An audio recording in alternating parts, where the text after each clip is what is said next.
Good morning, children. How are you all today? Such a most interesting day was yesterday. We have learned about the denudational process in our last session. Hope you understood it.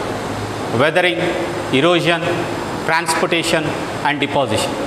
These are the four activities which are helpful in the creation of new landforms, which we call them as third order landforms. Once again I repeat, children, first order landforms are the oceans and continents. Second order landforms are the mountains, plains and plateaus, whereas the third order landforms are the landforms which are created with the interaction of the wind and water.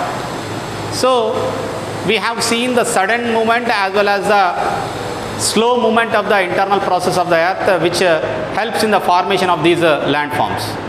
And later we learnt about the denudational process, that the weathering, erosion, transportation and deposition of this silt and other material brought out with the air, with the wind and with the water gets deposited at a place in the constant creation of the new landforms. So these landforms creation, these all four processes takes place simultaneously, not one after the other. As a result of this, the new landforms like deltas, valleys and even the oxbow lakes and the plungy pools, these all get developed. The third order landforms get developed because a constant interaction between all these four processes. So in order to understand the creation of the third order landforms, we need to discuss under the three headings. One is work of water,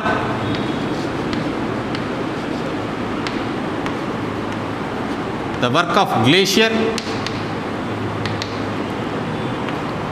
the work of winds and the work of waves.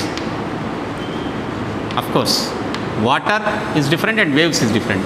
So under these four headings, we shall see how the new landforms get created. First, we will begin with the work of the water.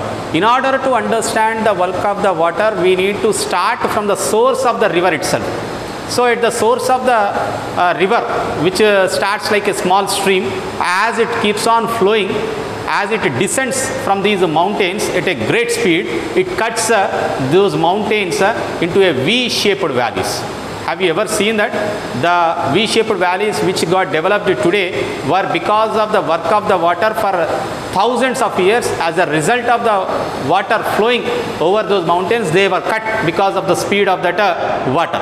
So as a result of that, these V-shaped valleys got formed. So I'll show you a V-shaped valley here, which is given in the textbook. You can see this one.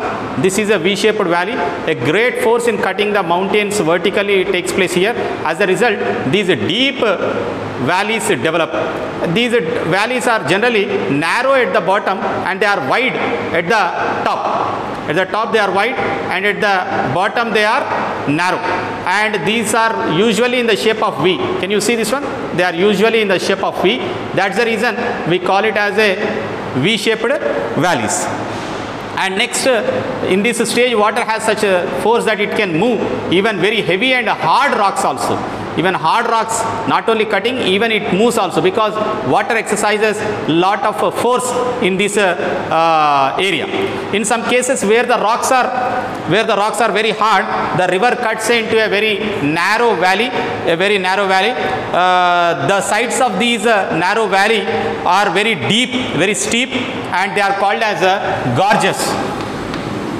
Some such gorges are developed on the river Godavari as well as on the river Indus. Indus Gorge is one of the famous, as well as Godavari Gorge are also famous. I will show you the picture of even the gorges also. The difference between a V-shaped valley and gorges also you will understand. This is a Indus Gorge, children, Indus Gorge. You can see here the difference is they are generally, these gorges are almost equal in width at the top as well as at the bottom. At the bottom and at the top, the distance will be the same. But whereas the steep valleys, the V-shaped valleys, at the bottom they are very narrow and at the top they are very wide. And coming to the other areas which got developed because of the water are the canyons. So one of the greatest canyon, which is very scenic place in America, is the Grand Colorado. So it's a canyon. The canyons are generally characterized by steep side edges. The side edges are very steep, and they are also very deep as a gorge. But the difference is the gorge has the same kind of width at the top as well as at the bottom, whereas a canyon is wider at its top and narrow at its bottom. Just like a valley, it will be very broad or wide at the top, and at the bottom it will be very narrow. The bottom will be very narrow.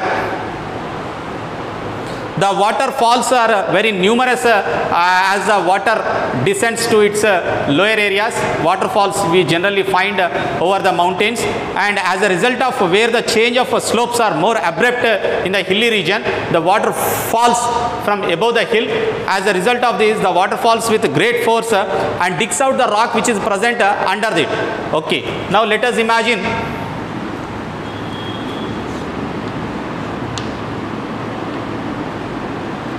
the water is falling from here.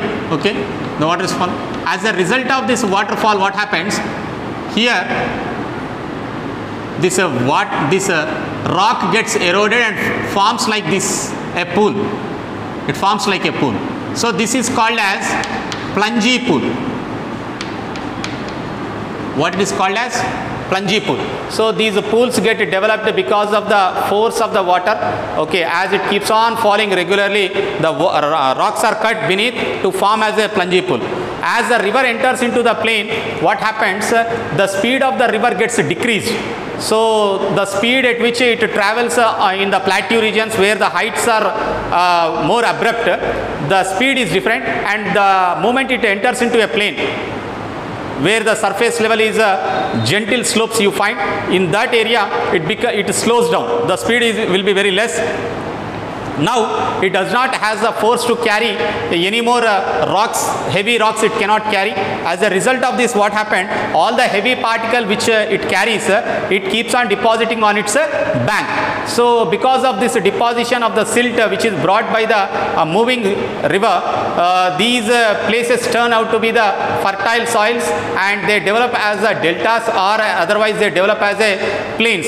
This is how the Ganga river over the years has deposited in its floodplain the fine soil, and it got developed as a Gangetic plain, and Godavari area also got developed because of the Godavari bringing lot of silt in the plain region, and these plains are very fertile soils.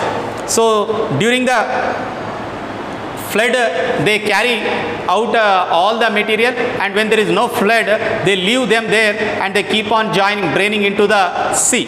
So each time they flood, building up the flood plain area, they deposit. I have a picture to show you. So these are the three generally what we call is the three levels of the water.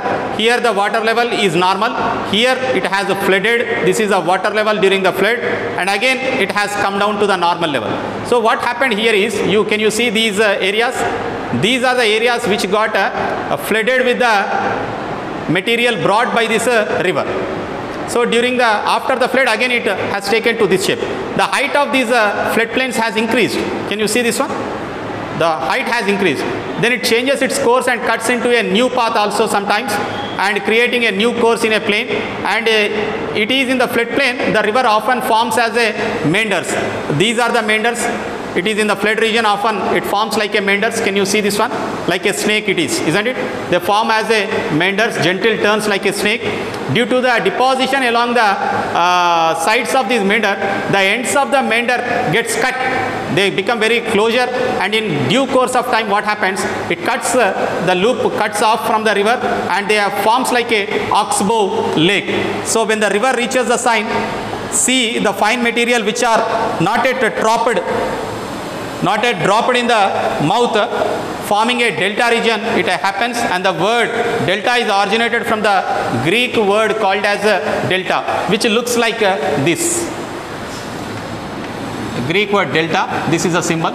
So the water cuts into this one and it keeps on depositing the material here, and this is called as a delta. So this is the course of the water, okay, the work of the water. In the next class we shall learn about the work of the glacier and work of the winds. Thank you children.